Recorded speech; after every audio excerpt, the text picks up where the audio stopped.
Hello friends, welcome to Jenis world plus. நம்ம வாழ்க்கையில் எல்லாருக்கும் இதே மாதிரி அனுபவம் கண்டிப்பாக வந்திருக்கும்.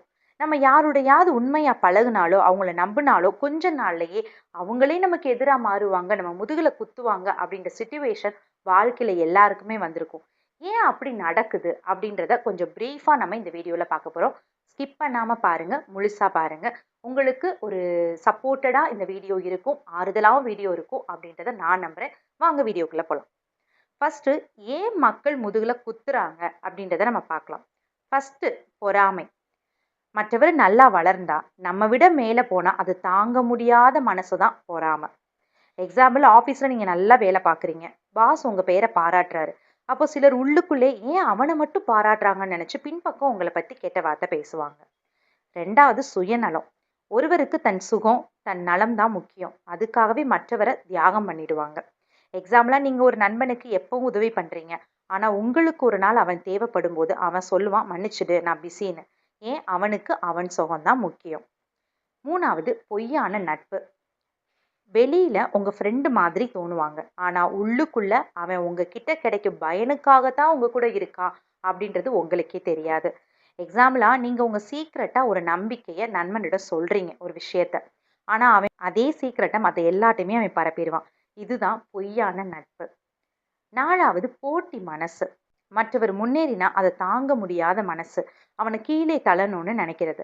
எக்ஸாம்பிளா, கிளாஸ்ல நல்லா படிக்கும் மாணவனை மற்றொருவன் சும்மா டீச்சர் கிட்ட போய் அவன் காப்பி பண்றான்னு சொல்லுவான். காரணம் போட்டி மனசு. இது எல்லாமே தான் சில சில மனுஷருக்கு இருக்கக்கூடிய அந்த உள்ளார்ந்த விஷயங்கள். அது தெரியாம நம்ம போய் அவங்ககிட்ட என்ன பண்ணிடுறோம், ஒரு நபரை நம்ம பார்வையால பார்க்கும்போது வெளி தோற்றத்தை வச்சு மட்டுமே நம்ம பழகிடுறோம். அவங்களுக்குள்ள இந்த குணாதிசயங்கள்லாம் இருக்குன்றது நம்மளுக்கு தெரியறது இல்லை.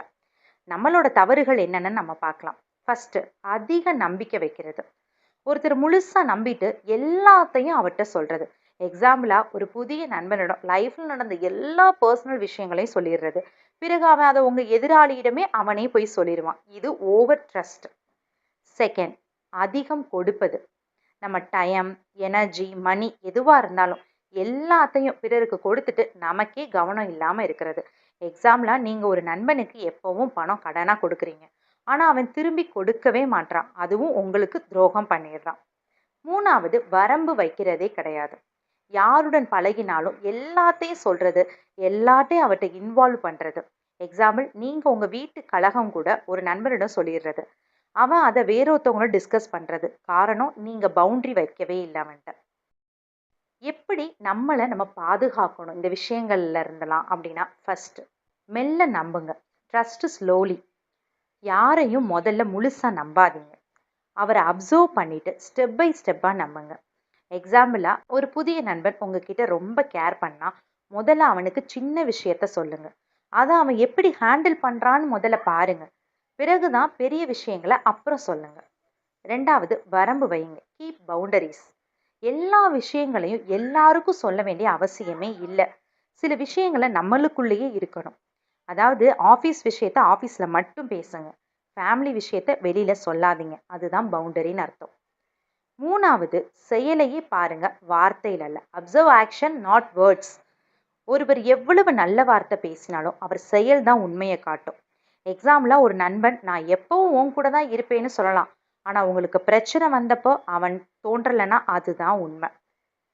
நாலாவது, எப்பவும் கிடைக்காதீங்க. Don't be too available. எப்பவும் ஒருவருக்காக ரன்னிங் மூட்ல இருந்தீங்க அப்படின்னா அவன் உங்களை கிராண்டடா எடுத்துக்குவான். எக்ஸாம்பிளா, ஒரு நண்பன் அழைத்த உடனே தினமும் ஓடினா அவன் உங்களை மதிக்கவே மாட்டான். ஆனா சில நேரம் ஸ்பேஸ் வச்சிங்கன்னா இம்பார்ட்டன்ஸ் அதிகரிக்கும். அஞ்சாவது, ஸ்ட்ரென்தன் யுவர் செல்ஃப். உங்களை பலப்படுத்துங்க. Self confidence, financial independence, mental strength இவை இருந்தால் யாராலும் எளிதாக காயப்படுத்தவே முடியாது. எக்ஸாம்பிளா, நீங்கள் உங்கள் வேலை, உங்கள் ஏர்னிங், உங்கள் ஹெல்த் எல்லாத்தையும் கேர் பண்ணிக்கிட்டு இருந்தீங்கன்னா யாரும் உங்களை பயன்படுத்தவே முடியாது. Choose circle wisely. சரியான கூட்டத்தை தேர்ந்தெடுங்க. யாருடன் பழகுறீங்களோ அது உங்கள் வாழ்க்கையை எய்தர் பில்ட் பண்ணும் அல்லது டிஸ்ட்ராய் பண்ணும். எக்ஸாம்பிளாக, பாசிட்டிவாக ஃபார்வர்ட் திங்க் பண்ணுற நண்பர்களோடு இருந்தீங்க அப்படின்னா நீங்களும் வளருவீங்க. ஆனால் எப்பவும் காசிப், நெகட்டிவிட்டி சொல்கிறவங்களோடு இருந்தீங்கன்னா நீங்களும் கீழேயே போயிடுவீங்க. அதனால நான் என்ன சொல்கிறேன் அப்படின்னா, முதுகில் குத்துறவங்க எப்பவும் இருந்துக்கிட்டே தான் இருப்பாங்க. அதை சேஞ்ச் பண்ண முடியாது. ஆனால் நம்மையே நம்ம சேஞ்ச் பண்ணிக்கலாம். நம்ம வார்த்தைக்கு நம்ம மனசுக்கு வேல்யூ வைக்கணும்னா பவுண்டரிஸ் வைக்கணும். யாரை நம்புறது யாரையும் நம்பக்கூடாது, அதை அறிவோடு நம்ம தேர்ந்தெடுக்கணும். முதுகுல குத்துறவங்க வாழ்க்கையில ஒரு பாடம் கற்றுத் தருவாங்க. அந்த பாடத்தை கத்துக்கிட்டீங்கன்னா அடுத்த தடவை யாராலையும் உங்களை காயப்படுத்த முடியாது. ஸோ இந்த விஷயங்கள் எல்லாமே உங்களுக்கு கண்டிப்பா யூஸ்ஃபுல்லா இருக்கும். உங்க லைஃப்பை மாத்தக்கூடிய சில விஷயங்கள, எனக்கு தெரிஞ்ச விஷயங்கள உங்களோட ஷேர் பண்ணியிருக்கேன் நான் நம்புறேன். ஸோ இந்த வீடியோ உங்களுக்கு ரொம்ப பிடிச்சிருந்துச்சு அப்படின்னா நம்ம சேனலை மறக்காம லைக் பண்ணுங்க, ஷேர் பண்ணுங்க. மறக்காம சப்ஸ்கிரைப் பண்ணிட்டு பக்கத்துல இருக்க பெல் ஐக்கானை கிளிக் பண்ணுங்க. நெக்ஸ்ட் ஒரு மோட்டிவேஷனல் வீடியோவோட உங்களை சந்திக்கிறேன். பாய். தேங்க்யூ.